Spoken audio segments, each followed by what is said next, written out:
The first meal that ended the war, June 14, 1943. Camp Shelby, Mississippi, 12:07 p.m. The knife stops halfway to his mouth. Obergefreiter Karl Weiss freezes, staring at what's sitting on his metal tray. The sound around him, boots on concrete, murmured English, the clatter of utensils, fades into a dull hum. His hand trembles slightly, not from fear but from disbelief. It's meat. Not a sliver, not scraps boiled into gray water, not horse. A thick cut of beef, browned, steaming, real fat pooled along the edge. For a moment, Weiss is convinced something is wrong. This has to be a mistake. Just 3 weeks ago, he was marching through Sicily under a burning sun, his stomach empty for days at a time. German rations had shrunk to paper promises, numbers printed on cards that meant nothing when supply trucks never came. Men collapsed, not from wounds, but from hunger. Weiss remembers cutting mold from bread and eating the rest anyway. Now he is standing inside an American prison camp, thousands of miles from home, holding a tray heavier than anything he'd carried on the front in months. "Sit," a guard says calmly. Weiss obeys.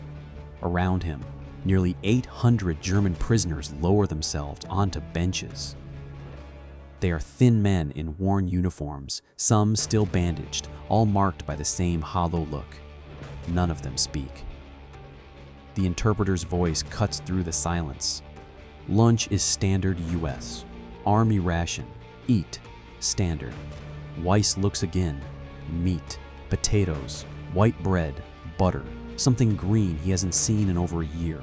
Across the hall, American soldiers sit at their own tables eating the same meal. One laughs loudly. Another pushes his tray aside, unfinished.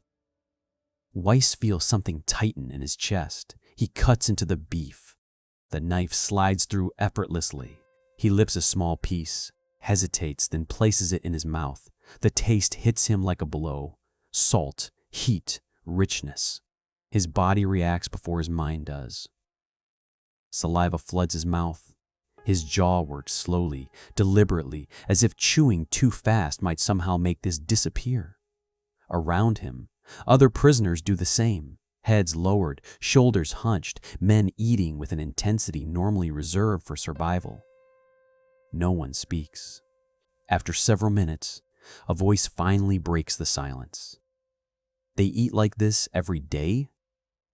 It's Becker, a former Unteroffizier from the Afrika Korps. His voice is low, careful, almost afraid of the answer. The interpreter hears him, nods once. Yes, every day.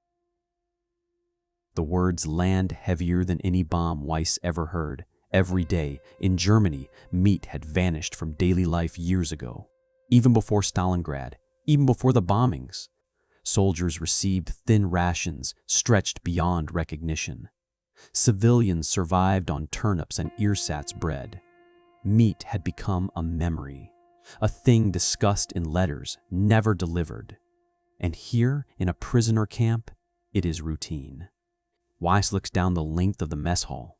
Hundreds of identical trays, hundreds of identical portions, no special treatment, no ceremony. This isn't generosity. This is normal. A sudden realization creeps in, cold and sharp. If American prisoners in Germany were being fed this way, it would be propaganda. A show. A lie for photographs. But here, no one is watching. No cameras, no speeches, just food. The men finish eating. Some sit back stunned. Others continue slowly, as if afraid the plates might be taken away if they rush. A guard walks past, glances at a half-eaten tray, and frowns. "You done already?" The prisoner nods awkwardly. The guard shrugs and takes the tray away. Weiss watches the meat disappear into a bin without ceremony, without argument. Thrown away. Something fundamental shifts inside him. Not anger, not humiliation, understanding. For years, Weiss had believed Germany lost battles because of bad decisions, poor generals, failed strategies. He had believed victory could still be clawed back with discipline and sacrifice. But no amount of sacrifice can manufacture food that doesn't exist. No courage can replace supply chains. As Weiss stands to leave the mess hall, his stomach full for the first time in months, he realizes something that will never leave him. The war did not end for him when he surrendered his rifle. It ended here, at a table, with a piece of meat, served every single day. A war measured in calories. The second meal comes that same evening, June 14th, 1943, Camp Shelby, Mississippi, 6:41 p.m. Karl Weiss is still trying to make sense of lunch when the guards call them back to the mess hall. His stomach is no longer aching, no longer hollow, but his mind refuses to accept what his body has already learned. This cannot happen twice. Surely the first meal was ceremonial, a first-day display, something arranged for new arrivals. The smell hits him before he reaches the door. Pork, roasted, sweet and heavy in the air. Inside, the trays are waiting. Meat again, not leftovers, not smaller portions, not a substitute. A full cut, glistening under the lights. Bread, potatoes, canned fruit swimming in syrup. Around him, men stop walking. A young infantryman named Otto laughs under his breath, the sound sharp and almost hysterical. "They're doing it again," he whispers. Weiss sits slowly, eyes locked on the tray. He eats more cautiously this time, as if his body might rebel. It doesn't. It accepts the food greedily, gratefully. Across the table, Becker shakes his head in disbelief. "In Africa," he says quietly, "we counted every biscuit, every sip of water." No one responds. The comparison needs no explanation. That night, the barracks buzz with murmured conversations. Men lie awake on their bunks, replaying the day in fragments. "How many calories do you think this is?" someone asks. A former supply clerk answers immediately. "More than we got in a week last winter." Weiss stares at the ceiling. He thinks of the marches, of soldiers chewing on leather straps, of letters from home that stopped mentioning meals entirely. The next morning confirms it. Breakfast. Bacon. Eggs. Coffee strong enough to sting the nose. Not ersatz, not diluted. Real. A prisoner finally asks the question directly. "Is this temporary?" The American interpreter looks genuinely confused. "Temporary?" "Yes," the man insists. Until what?" The interpreter shrugs. "Until the war's over." The room goes quiet. Because that answer contains a truth no one wants to touch yet. Days pass, then weeks. The meals never change in their reliability. Meat every day, sometimes twice. The prisoners begin to regain weight. Faces fill out. Hands stop shaking. Wounds heal faster. Weiss watches the transformation with growing unease. Back on the front, hunger had shaped everything. Decisions were made around food. Attacks delayed because men were too weak to move. Retreats accelerated because supply lines collapsed. Here, hunger does not exist. And without hunger, the war looks different. During a work detail unloading crates, Weiss finally sees the source. Rows of canned meat stacked higher than a man. Labels in neat English: beef stew, pork loaf, corned beef. An American corporal notices Weiss staring. "Plenty more where that came from," he says casually. "How much?" Weiss asks before he can stop himself. The corporal thinks for a moment. "Enough." That word follows Weiss back to the barracks. Enough food means enough strength. Enough strength means enough endurance. Enough endurance means time. And time, Weiss realizes, is something Germany no longer has. He begins to understand the war not as a series of battles, but as an equation already solved. One side is counting shells. The other is counting meals and still has leftovers. Every tray becomes a calculation. Every discarded scrap a verdict. The Americans are not fighting harder. They are simply not running out. And for the first time, Karl Weiss understands that surrender was not an end. It was an arrival into a world where the war had already been decided long before he ever fired his weapon. Letters from a starving world. July 1943. Camp Shelby, Mississippi. Early morning. The cicadas are already loud when Karl Weiss sits on the edge of his bunk, a sheet of paper balanced on his knee. The barracks smells of soap, clean wood, and something faintly sweet drifting in from the mess hall. Breakfast will be ready soon. He knows this now with certainty. That knowledge still unsettles him. The paper in his hand is thin, fragile, German field stationery. He has been staring at it for nearly 20 minutes without writing a word. Letters are allowed. That much is clear. The Americans encourage it. Morale, they call it. Humanity. But Weiss knows the rules. Every word will be read. Certain truths cannot cross the Atlantic. And yet the urge to write is overwhelming. Around him, other men are doing the same. Some write quickly, urgently, as if afraid the moment will pass. Others stare into space, pens unmoving, trapped between what they want to say and what they are allowed to admit. Weiss finally lowers the pencil. "Dear Anna," he begins, "I am healthy." The words feel inadequate immediately.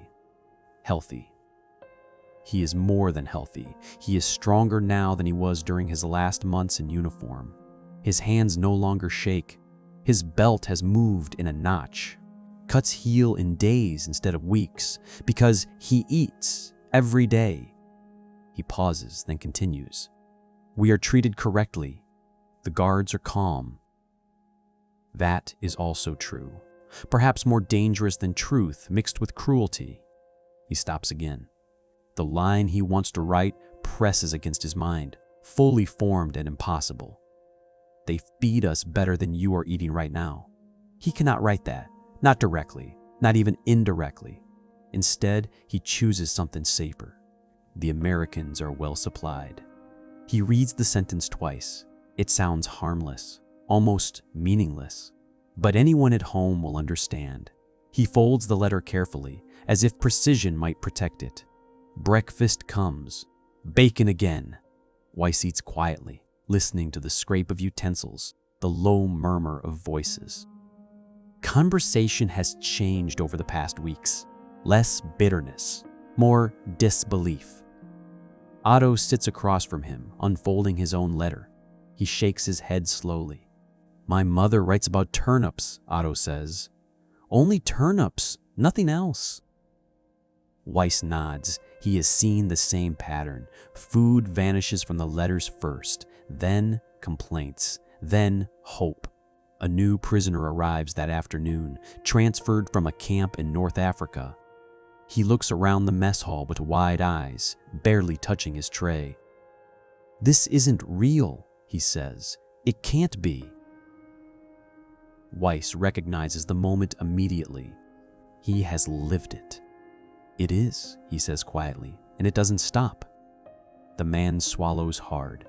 By mid-July, work details take Weiss and others outside the camp perimeter. Farms, rail depots, warehouses, always supervised, always orderly. On a loading platform, Weiss watches American workers unload sides of beef from a refrigerated rail car. The doors open and cold air spills out, white and ghostly in the Mississippi heat. Cold. Refrigeration.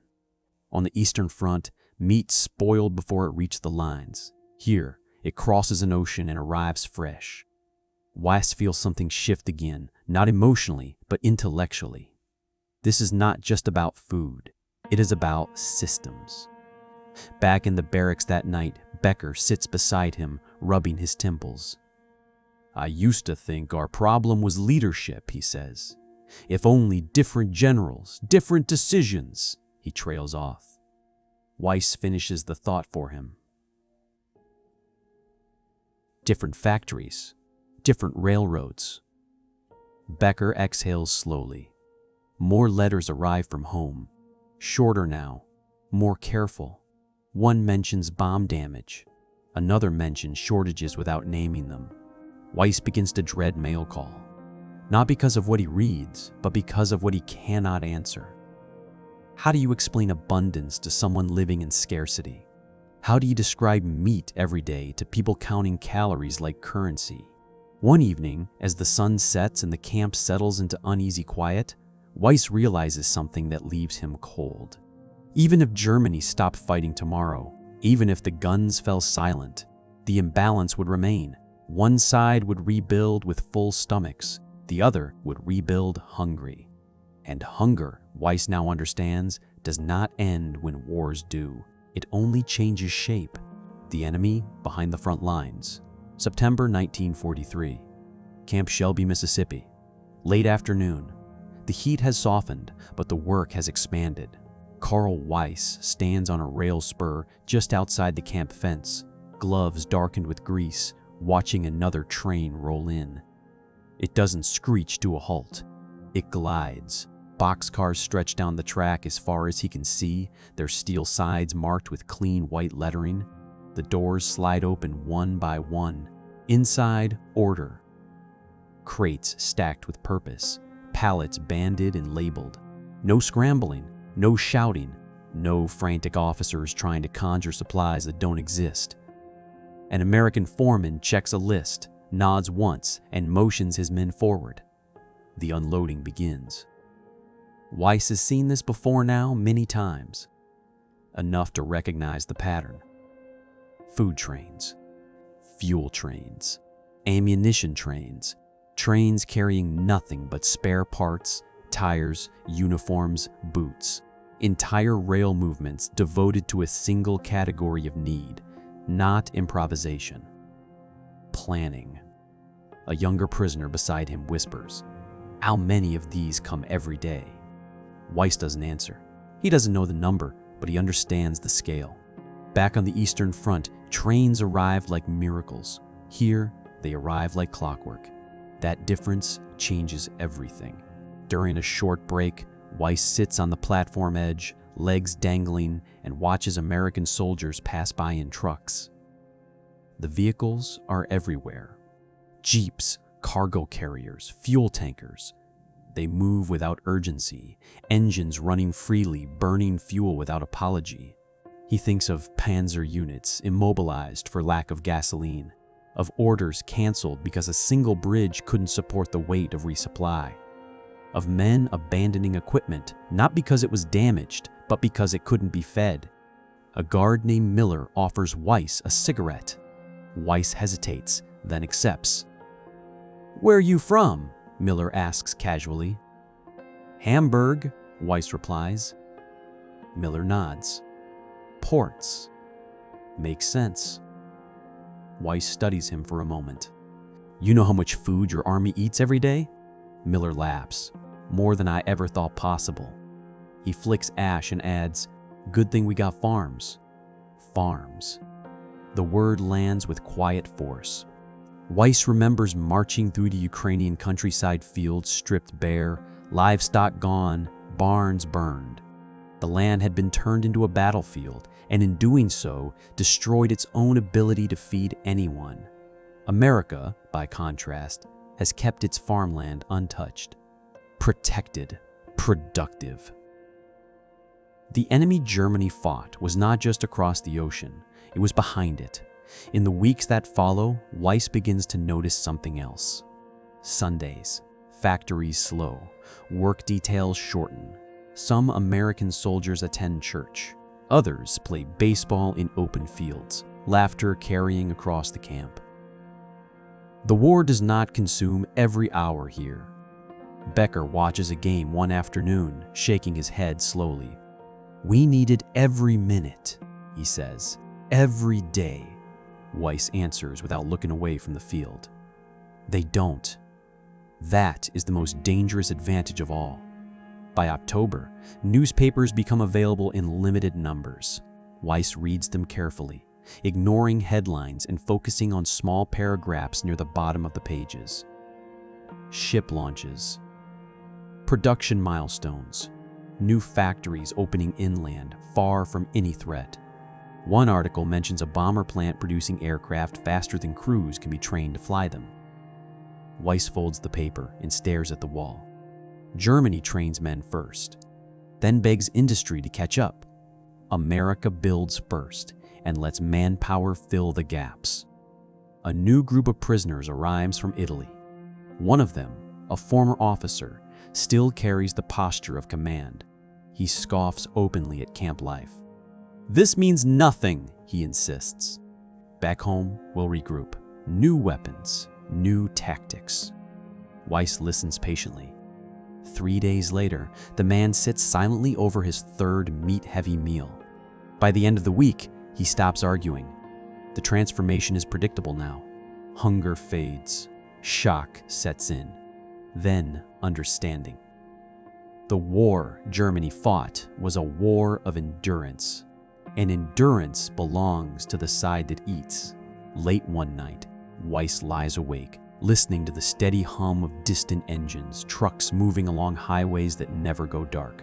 He realizes that while battles rage across continents, something far more decisive is happening quietly, relentlessly every day. Food is moving, fuel is flowing, trains are running, and none of it is under threat.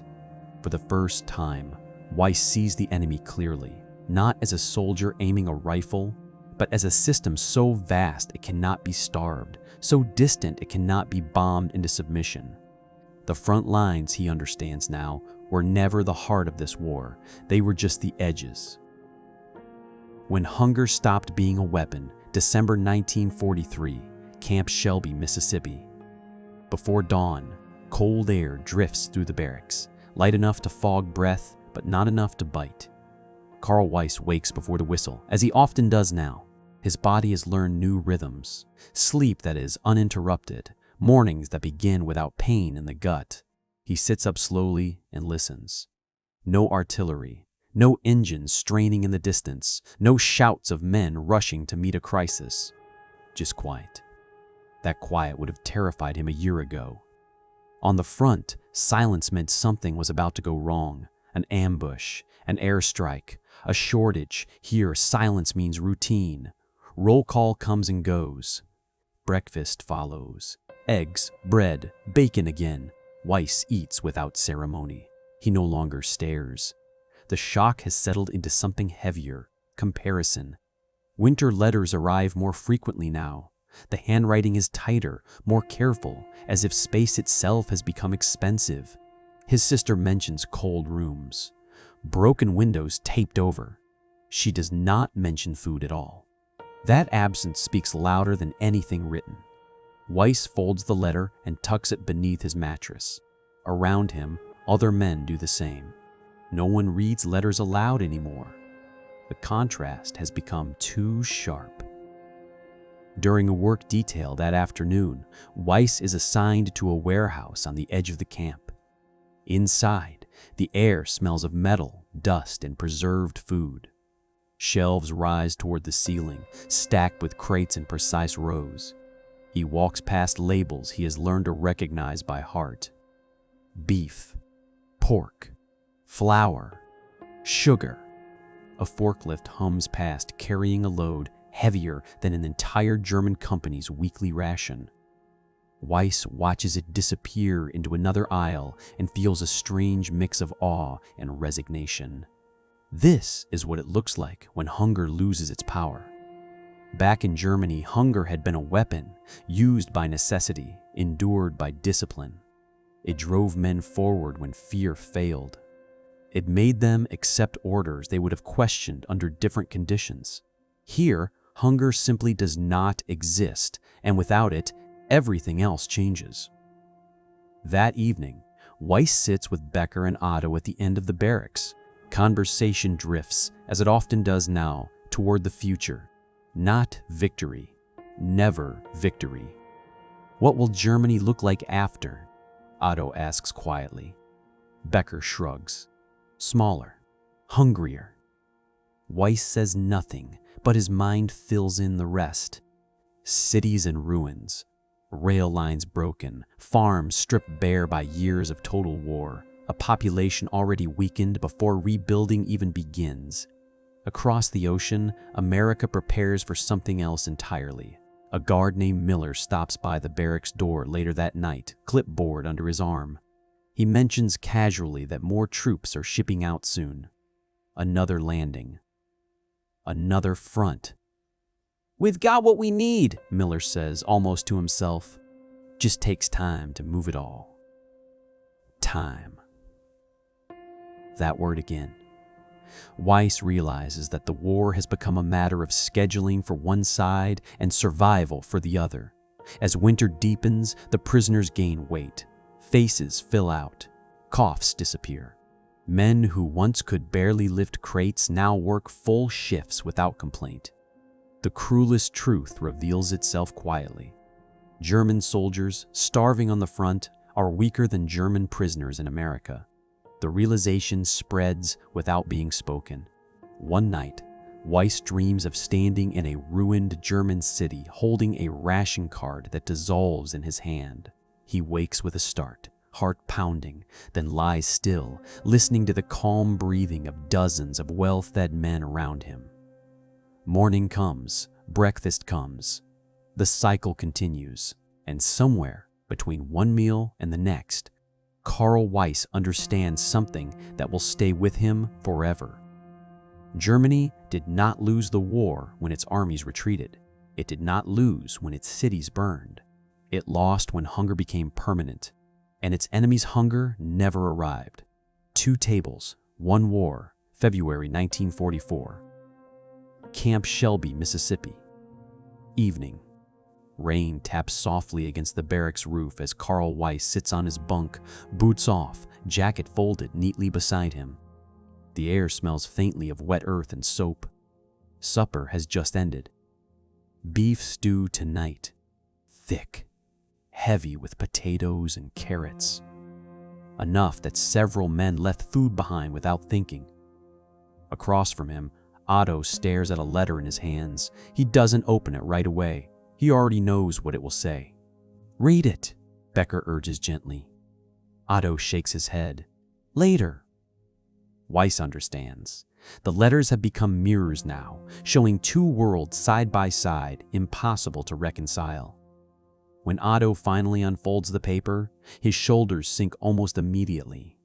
"They're mixing sawdust again," he says quietly. "In the bread." No one reacts outwardly. No gasps, no curses. That detail has appeared too many times in too many letters to shock anymore. Weiss closes his eyes. Sawdust bread. He remembers it well. Dark, dense, bitter. Officially called Kriegsbrot, war bread. But everyone knew what it really was, survival stretch thin enough to break. He thinks of the American mess hall, of white bread stacked in baskets, of butter melting slowly in shallow trays because there was more than enough. 2 tables. 1 war. The contrast becomes unbearable when work details send the prisoners to nearby farms. Weiss spends several days repairing fences and loading produce. The fields stretch wide and orderly. Cattle graze lazily in numbers he has never seen before. An American farmer watches them work, chewing on a piece of straw. He complains about quotas, about prices, about the weather, not about hunger. Weiss counts the cattle automatically, dozens in a single field, maybe more. In Germany, entire regions had been stripped of livestock. Animals slaughtered early because there was nothing left to feed them. Meat eaten once, gone forever. Here, cattle are not consumed, they are managed. That distinction matters. On the walk back to camp, Becker finally says what everyone has been thinking. "My village," he says slowly, "they killed all the pigs in 1942. No feed, no fuel to transport grain, nothing left." Otto nods. "Same where I'm from." Weiss listens, saying nothing. He pictures Germany as he last saw it. Fields overworked, soil exhausted, rail lines bombed into twisted steel. Hunger wasn't a temporary condition, it was structural. Back in the barracks, dinner conversation continues quietly. They eat meat here every day, Otto says, more to himself than anyone else. And we are not even their priority. That is the sharpest truth yet. The food Weiss eats is not reserved. It is not taken from someone else. It is not an exception created by sympathy. It is excess. Weiss realizes that America is feeding its own population, its military, its allies, and its prisoners without strain. Germany could barely feed itself. Late that night, Weiss lies awake imagining two families sitting down to dinner at the same moment. In Hamburg, his sister carefully divides thin soup between bowls, pretending not to notice that there is not enough. In Mississippi, an American family argues over who gets the last piece of roast, knowing more will be there tomorrow. Neither family sees the other, but the war connects them anyway. Hunger shapes one future, abundance shapes the other, and between those two tables, the outcome has already been decided: the quiet surrender. The Quiet Surrender, April 1944, Camp Shelby, Mississippi. Late night. The camp is quiet now, in a way Karl Weiss has come to recognize. Not the uneasy silence of men waiting for orders, but the settled calm of routine fulfilled. Lights glow softly through barracks windows. Somewhere in the distance, a truck engine hums along a road that never seems to sleep. Weiss lies awake on his bunk, hands folded over his chest, staring at the ceiling. Tomorrow's menu is already posted outside the mess hall. He saw it earlier while returning from work detail. Meat again. It should no longer matter, and yet it does. Around him, other men breathe steadily in sleep. These are not the hollow figures who arrived months ago. Shoulders have filled out. Faces look older, but steadier. The war has loosened its grip on their bodies, even as it tightens around their homeland. Earlier that evening, a new prisoner had been brought in from France, a young lieutenant. His boots were still polished, his posture rigid with belief. At dinner, he pushed his tray away halfway through. "This is propaganda," he said loudly. "They want us soft." No one answered him. Weiss watched carefully as the lieutenant's confidence began to fracture. Not from argument, but from repetition. From the guard who ate the same meal. From the leftovers scraped away without comment. From the fact that no one seemed impressed by the abundance. 3 meals later, the lieutenant ate everything. Belief does not survive routine. Weiss understands now that surrender did not happen all at once. It happened quietly, privately, inside each man, somewhere between the first shock and the 100th confirmation. Not surrender to guards, surrender to arithmetic. He remembers the lectures back home. Endurance, willpower, sacrifice. The idea that hunger could be overcome by discipline alone. But discipline cannot grow wheat. Willpower cannot raise cattle. Sacrifice cannot create fuel, steel, or time. One afternoon, Weiss overhears 2 American soldiers talking near the fence. "Once this is done," one says, "I'm going home and not leaving the farm for a year." "Yeah," the other laughs, "I'm sick of canned stuff." Canned stuff. Weiss almost smiles. That night, Becker sits beside him on the bunk. "Do you think they understand?" Becker asks. "Who?" "The ones at home, the ones still fighting." Weiss thinks carefully. "No," he says, "not yet." Because how could they? They are still measuring the war in battles, in territory gained and lost, in heroism. Here, Weiss measures it in meals that never stop coming. By late spring, rumors spread of a massive invasion being prepared somewhere in the West. No details, no dates, just certainty. The Americans are calm about it, methodical. They are not asking if it will work. They are deciding when. That difference chills Weiss more than any winter wind ever could. One evening, as the sun sets low and paints the camp in orange light, Weiss sits alone outside the barracks. He watches shadows stretch across the ground, long and quiet. For the first time since his capture, he feels something close to relief. Not because the war will end soon, but because it is already over. Inside him, he has surrendered nothing tangible, no uniform, no oath. Only an illusion. The illusion that Germany could still win. The illusion that hunger was temporary. The illusion that sacrifice alone could overcome abundance. The war will continue without him. Men will still die. Cities will still burn.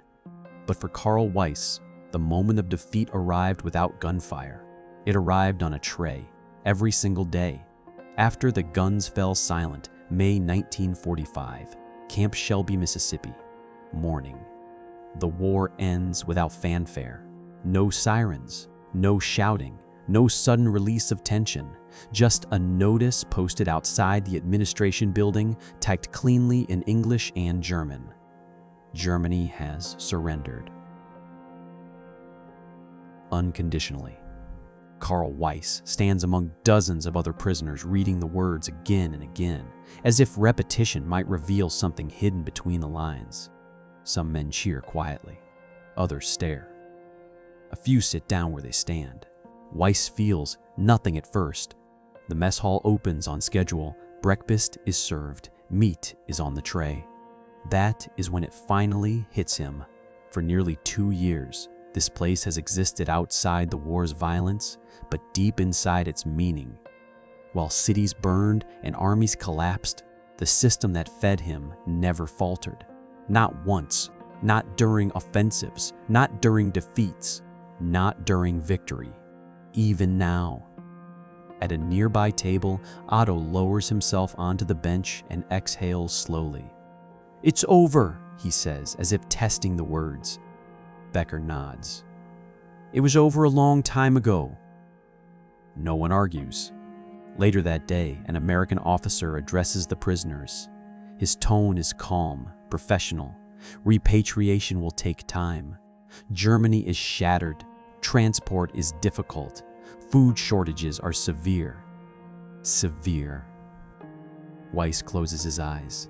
He imagines returning home, stepping off a train into a city he barely recognizes. Buildings hollowed out, shops empty, people thin, quiet lines forming for rations that may or may not arrive. He knows now what awaits him, and he knows why. In the weeks that follow, the camp begins to change. Guards relax further. Some prisoners help with administrative tasks. Others attend re-education lectures. Newspapers arrive more frequently. Photos show Europe in ruins. Germany is not just defeated. It is exhausted. One afternoon, Weiss helps unload supplies. Still food, still plentiful. He watches an American soldier complain about menu repetition. "Too much beef," the soldier mutters. Weiss almost laughs. That night, he writes another letter home. "The war is finished," he writes. "I will come back when I am allowed." He pauses, then adds one final line. "Please eat what you can." It is the most honest sentence he has written in years. On his final evening in the camp, Weiss walks alone near the fence. The sky is wide and clear. Somewhere beyond it lies an ocean, then a continent trying to survive the aftermath of everything it has lost. He thinks back to his first day here. The tray, the meat, the disbelief. At the time, he thought it was kindness. Now he understands it was something far more powerful. Proof. Proof that wars are not only fought by those who bleed, but by those who feed. Germany lost because it ran out of everything that keeps men alive. America never did. As Weiss turns back toward the barracks, he carries no hatred with him, no resentment, only clarity. The war was decided long before the last shots were fired. It was decided in fields that were never bombed, in factories that never slept, in trains that never stopped running, and in meals that came every single day